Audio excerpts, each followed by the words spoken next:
The Council of Governors, together with the Commission on Revenue Allocation, CRA, and the National Treasury, has today held a consultative meeting to deliberate on the annual division of revenue between the two levels of government for the financial year 2023-24.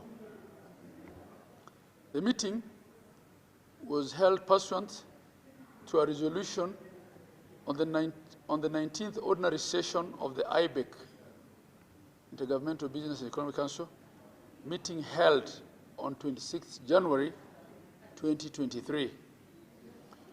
We note with utmost concern that from the draft budget policy statement 2023, the National Treasury has allocated county governments Kenya shillings 380 billion for the financial year 2023-24.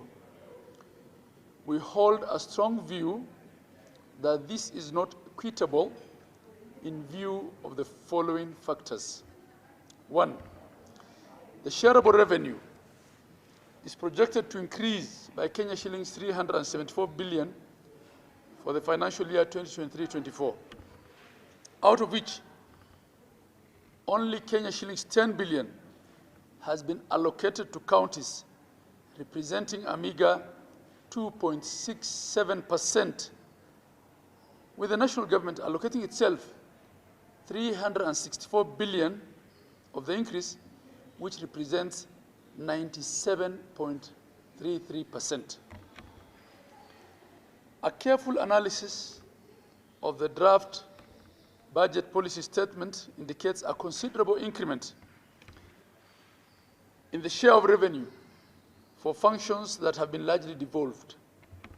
A case in point is the Health and Agriculture Ministries, whose allocations have been increased by 25.8 billion shillings and 15.7 billion shillings respectively.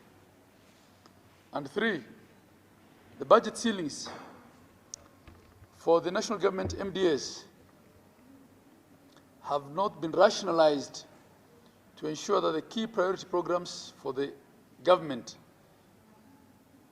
which are devolved, are allocated to counties in the equitable share of revenue. We wish to draw your attention that the recommendations by the CRA are obligatory, as they are highly technical in their nature, and any deviations therefrom must be rationalized on the basis of the objective criteria as set out in Article 203 of the Constitution. In this regard, we express our discontent for the National Treasury's failure to build consensus on the county equitable share of revenue, despite the objective recommendations by the CRA. During the consultative meeting, the National Treasury has not formed a basis for deviating from the recommendations by the CRA. As such, the Council hereby reiterates its position of Kenya shillings 425 billion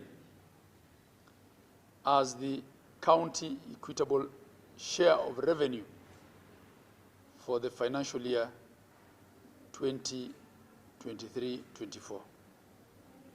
Finally, the Council is apprehensive that the continued allocation of funds destined for devolved functions to national government MDAs is an affront to devolution, and the Council shall not relent in its quest to make devolution work. Thank you very much.